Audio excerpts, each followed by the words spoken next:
as the year gets into full gear, all eyes will be on major key players that will shape 2025. Organized labor will play a major role in representing Nigerians as citizens continue to look up to the government to alleviate the suffering of the common man. In his New Year message to Nigerians, especially workers, the president of Nigeria Labour Congress, NLC, Mr. Joe Ajero, said organized labor would step up its battle for an upward wage review for workers to mitigate the high costs of living. Well, joining us on the show today to take a review of labor activities in 2024 and what the agenda will be for 2025 is Comrade Issa Aremu, Director General of Michael Imodu National Institute for Labor Studies. He would also be discussing the reaction of the Nigeria Labour Congress, insisting on the withdrawal of the tax reform bills forwarded by President Bola Tinubu to the National Assembly for passage to enable all key national stakeholders to be part of the process. Good morning, sir, and welcome to the program. Good morning, Jim, and good morning, Dr. Abati. Comrade, Happy New Year to you. Yeah, good to have you on the program. But let's start, by asking you to help us review the highlights in terms of the labor sector in 2024. The year, there was a lot of concern about the new national minimum wage with some state governments, even going beyond the agreed minimum and all of that. And then, the unending issue about the commitment of the various state governments to pay. And then the plight of the Nigerian worker, generally in 2024, a year when inflation kept galloping and got to up to 34.6% by the end of the year. Inflation rate also, at 34.6%, which government is now saying, it will bring down to 15% in this year. If government achieves that, maybe Nigerians should even start dancing ahead of that achievement. Well, you've already put it in perspective. But by the way, Vim, anytime I land that you are from Zimbabwe, I remember Victoria Falls. Oh, very nice. That's real tourist destination. Comrade, this labor work has taken you all over the world. The rewards of being a labor activist. Yes. Workers are everywhere. And we unionize them also. I know, workers of the world unite. But Ruben, you put it well. But let me first of all appreciate the platform given to us to reflect on the state of the labor market. There has been so much information about what is going on in the capital market, in the money market, but we forget that the most important factor of development or production is human resource. In fact, it's been argued that the wealth of humans is the wealth of nations. And we talk so much about crude oil, mineral resources that we have in abundance, but the strong point of Nigeria is also our human resource. This is the largest labor market in Africa, 75 million workforce in both formal and informal sector. And labor creates wealth. In fact, that's the motto of Nigeria Labour Congress, because labor, well motivated, will have to produce goods and services. When you pay them very well, they also buy goods. So it's a circle which also turns the economy around. So I think the morning show, I want to appreciate it. The state of the labor market, it's certainly clear that there are a lot of challenges, as the case may be. First, we can take the issue of employment, because that's also very, very critical. I don't know which figure you want to use, but if you can take the official unemployment rate, even with the modified methodology used by the Bureau of Statistics, it's about 5%, 4.5%. MBS used revised the original methodology, which presumed that you are classified unemployed if you don't have job for the past 20 hours.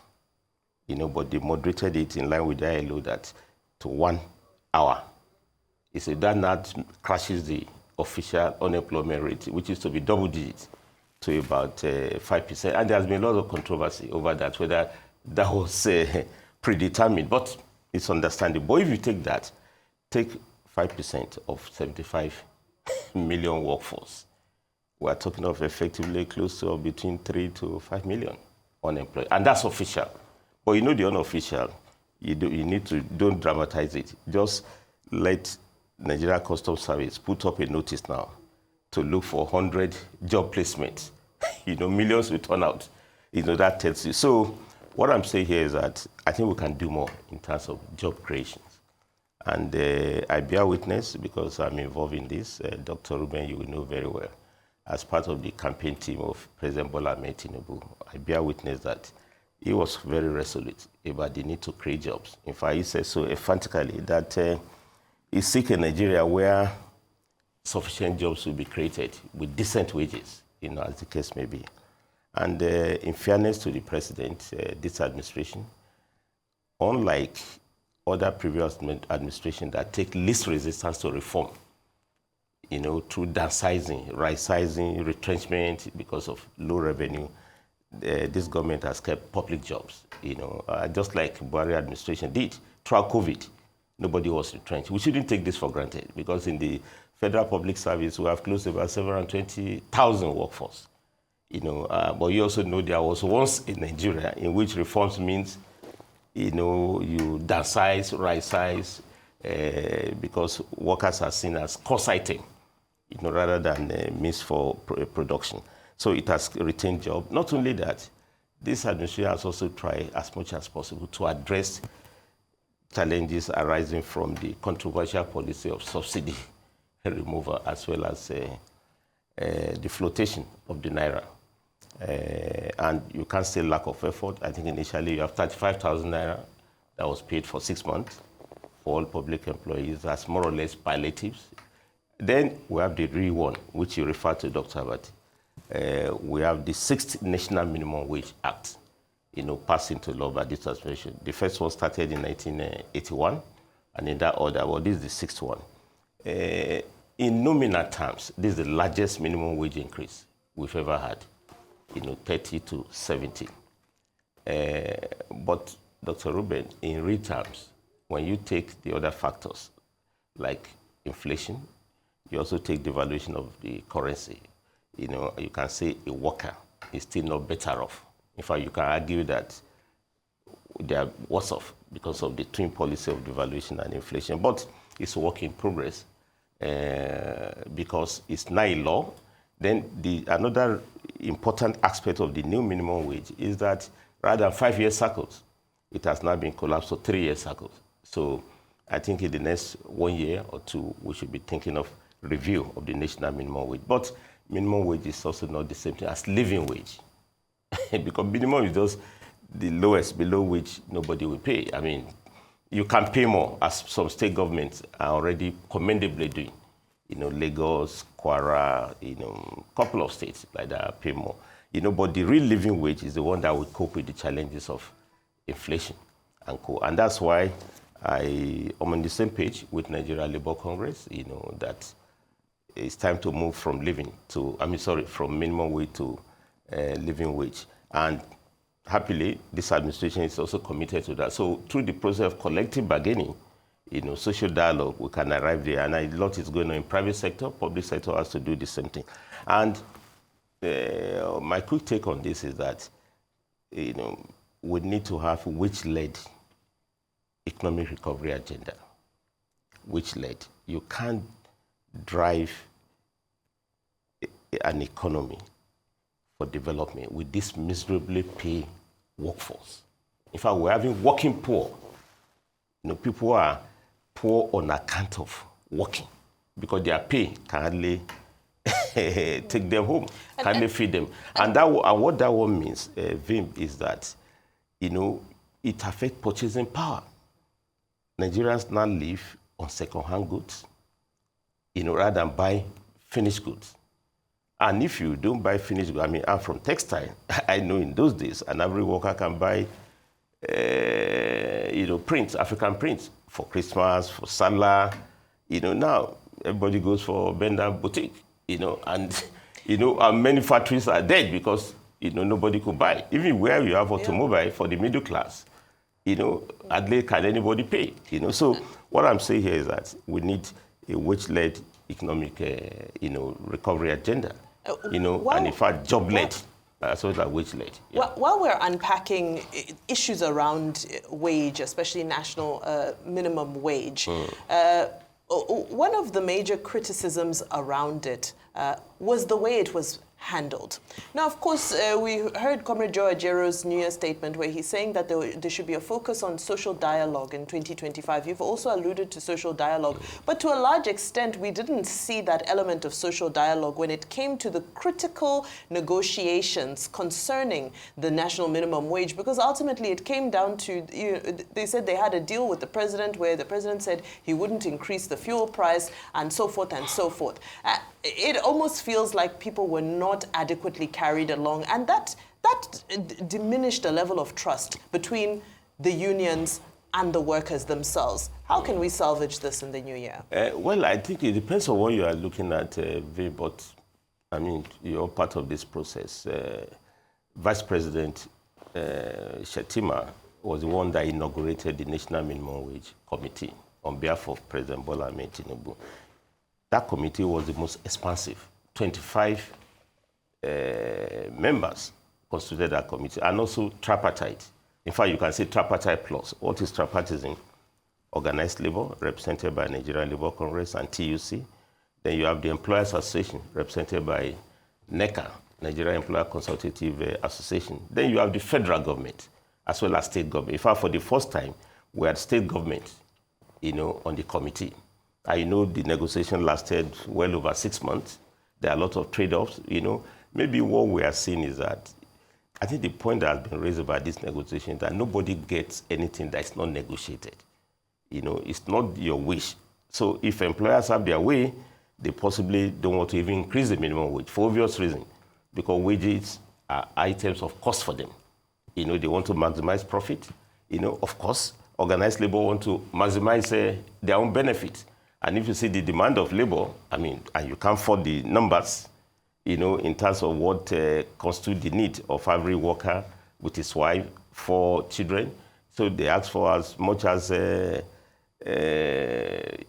story, almost 1 million. Yeah, then later on came to about 180, later, But that's where negotiation takes place. You need to trade off, because it's not just the needs of the workers or the needs of employer, but you must talk of ability to pay, the state of the economy, and the organized labor. That's where I come from.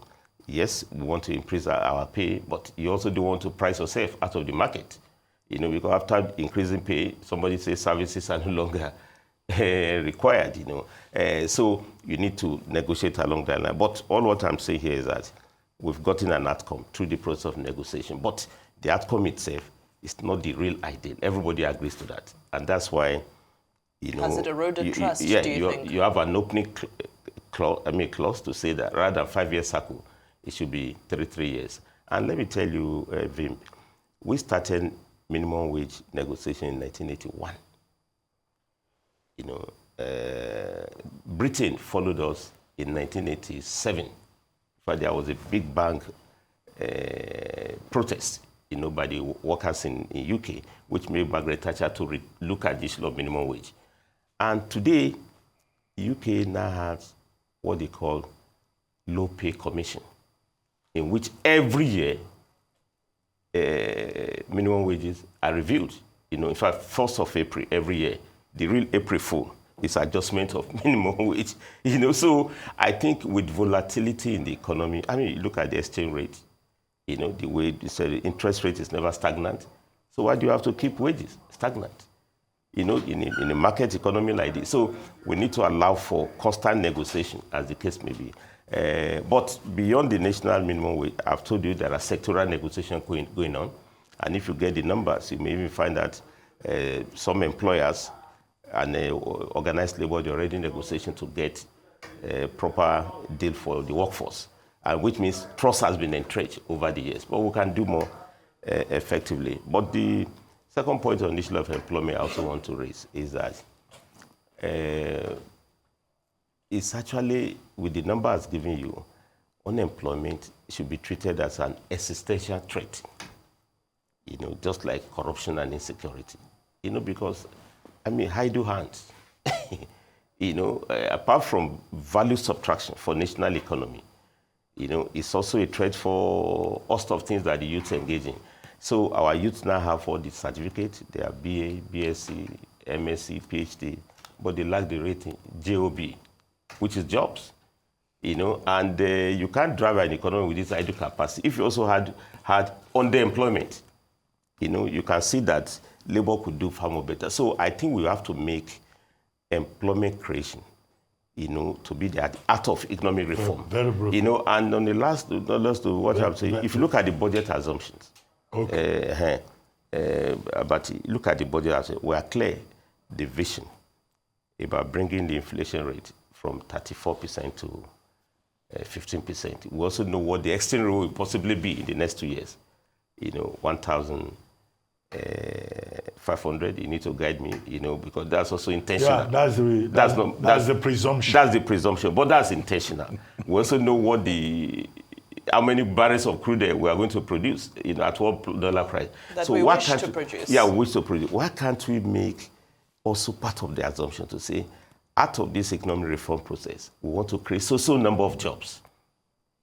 That should also be part of the budget assumption. Well, the overall, the overall spirit of the budget is that it's a budget of restoration. Absolutely. I hope Nigerian workers will also enjoy that restoration. Absolutely. And why I'm even raising this point, the Ministry of Labour, I think Minister of State, she's about to unveil, I'm talking of Inquiry Oyedeocha, an economic, what do you call it, employment creation, program known as LEAP, which means he wants to create 2.5 million jobs, through youth skill acquisition and codes. That should be part of the objectives. Right. And that will be consistent with the vision of our president. Okay. And but lastly, the sustainable jobs can only come through industrialization. Look at the big bank, the kind of jobs Aliko Dangote refinery has created. Okay. We have one refinery now. We need to call it for us to keep our jobs. We need to go to ads so that we can get some revenue into the company. Thank you so much, Comr. Exactly, Comr. Aremu. Always a pleasure. You are fully employed because every day you are the only overemployed. Well, Monday to Friday. Perhaps in the case of Ruben, talk about underemployment. Perhaps we are underemployed. In case of Ruben, he also work on Saturdays on radio show. But don't take this for granted because unemployed people don't have that kind of privilege you have. So we must make a case for them. Thank you again.